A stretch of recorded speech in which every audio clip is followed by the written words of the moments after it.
all want to be more organized. In fact, it tops a list of New Year's resolutions each and every year. And we hear what the experts say, but this week we're asking, what do the experts actually do? See, we're turning the table a little bit, getting personal with top organizing experts to see what tips and techniques they actually put into practice day after day, including pro organizer Koerner, who's here to share the strategies that work for her, her family, her household. It's so great to see you. Thank you. So this seems like a silly question to ask someone as organized as you, but how important is a smooth and functioning home in your own personal life? Well, for me, I mean, the reason that I invest in organizing and take the time to do it is it's the inner clarity it creates for me. I find that how my space look really reflects what I'm feeling inside. It does, doesn't it? It really does. And so, you know, to me, it's worth it to make the investment to create the systems to help it flow a little better. Well, we've leaned on you for years to get, you know, the tips, the techniques, and now we're getting personal, saying, no, take us behind the scenes and show us what really works for Lori in your life. We're starting with the laundry room, and I know that's just an arch nemesis for so many women out there, myself included. Yeah. You have a pretty slick system you've developed at home. Take us to your laundry room and tell us how you work this out. Yeah, so one of my favorite things that I've discovered with laundry is to have a 3-hamper system. Okay. So that means when you're going to put the clothes in the hamper, you're putting them in whites, lights, darks, or however you like to sort. Because most of us just have 2, colored and white. Yeah, or, you know, and maybe you already do sort that way. I think a lot of people just have one hamper, right, where they just throw everything. And that's how I used to do it years ago. But I found that when I had just one hamper that was a catch-all, then it became more of an ordeal to do laundry, and I would procrastinate it more because I felt like I had to lug it all down and then take the time to sort it out. And I didn't have a big laundry room, and so I would be sorting it into my family room, and then that leaves piles of laundry. Right. And if you don't have all day to stay home and get through it, then you're living amongst your laundry for days, and that was frustrating. So when I break it down, and sometimes I have a bin too for towels or delicates, things like that.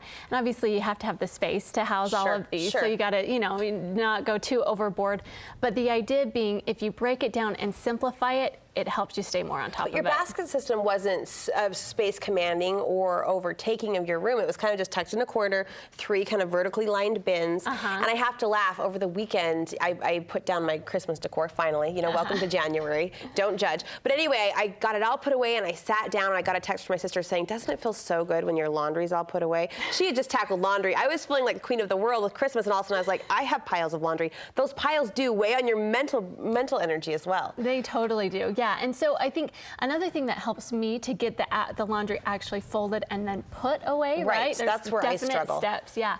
I find that if I really, organize my drawers and use like dividers to really create space for each item, or you have all of your shirts, because what a lot of us do, our drawers are way too crammed with clothes, and so then we go to put away the freshly folded laundry and there's not room for it, or feels frustrating to be shoving it in on top of the other messy You're throwing clothes. your whole body weight, which is pretty powerful in my state of presence right now, to get that drawer to even close. Yeah. So again, it's just worth it to take the time to declutter and really make space for all of your clothes, so you can take that, stack of shirts and quickly put them away. And then that's when you get that feeling, when your drawer looks all nice and organized, you feel accomplished. What about the scheduling of laundry? I've heard people say do a load a day, depending on the size of your family. Do you kind of trickle it throughout the week, or are you dedicating one day to laundry?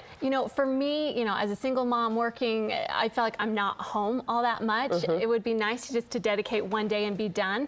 Sometimes I can make that happen, like on a Saturday, but more often than not, for me, it's just grabbing one load before I rush off to ballet to take my daughter or something. And that's why when I simplify the system down, it makes it doable that I can just quickly throw one load in and then fold it right before I go to bed. It allows you to keep the cycle, no pun intended, but keep the cycle going and the flow of returns happening. Yes. Speaking of returns, your next secret to success, your personal practice, is managing returns like clothes, shoes, toys, what we bought, what needs to go back. In fact, many of us are probably still dealing with this post-Christmas. So what's the advice there?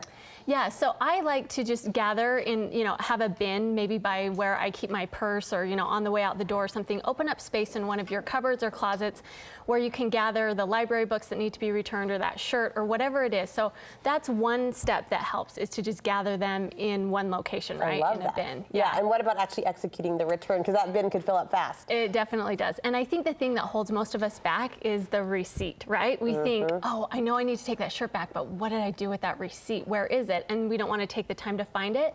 So there's kind of two things to do there. One is, if you get in the habit of using one of those small accordion file folders, then you can just set that by the returns bin, and then as you're grabbing the returns bin to go run your errands, grab that receipt holder. It's all right there. And take it with you, or take the time, it's worth taking 10 minutes to match up item with receipt, because then you'll be way more likely to just grab it on the go next time you're going back to Target. Okay, what's the second approach? The second, I really like to just keep a little bit of a running list next to my returns bin, just to kind of keep clear in my mind, oh yeah, I need to go to Target and Walmart, or all the different places, so that one, you can kind of map out in your errands, or Smart. you can just remember, because a lot of times, like you're saying, you can put something in there and then 2 months later it's still in there. So just keep that reminder. In fact, I read on Reddit over the weekend, there was somebody who returned a shirt from Gap that was purchased 17 years ago. That person had their receipt, and that was impressive. I do a lot of online shopping, and here at KSL, one of my online shopping sisters is Lori Pritchard on the Morning News.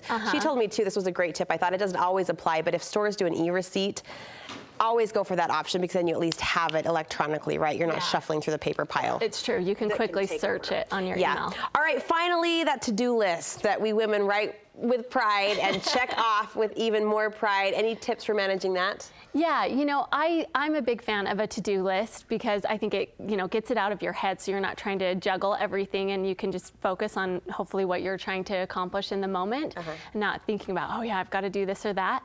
But there are a few things that I've found with a to-do list, in that really, you got to do it how it works for you. Figure out if it's paper or on your phone. I personally am still a paper pen kind of girl. I'm a phone girl. I've gone to phone for that. And I love that. That's what I recommend to my clients. If you're, try to get yourself to go electronic, because it makes more sense, right? That you always have it with you. Sure. But again, it's finding what works. I like a blank piece of paper that I can kind of map out my week with, or sometimes I'll categorize according to project. I just kind of like the freedom to categorize, so that's why I do it that way. Limit yourself to what you put on that list. Yeah, I definitely do. So I have a rule that I try to stick with, and I call it my pick two rule, right? And I think I often have way unrealistic expectations on what I can actually accomplish and get done in a day. But if you're looking at, work and running the kids around and all the different things we're just doing in a day, that leaves very little time to accomplish a lot. And I think when we think we can get 10 items or even 5 items done, it becomes discouraging, so right? Pick 2. Pick 2, and then really focus on the reward of getting those 2 done. Maybe I'm just a nosy person, but I love this. I love seeing how other women are doing it, and you're obviously doing it so well. Your clients can attest to that too. Where can we get more organizing information from you? You can follow me on Instagram at Organizing Habits. All right, Lori, thank you. Thank you so much.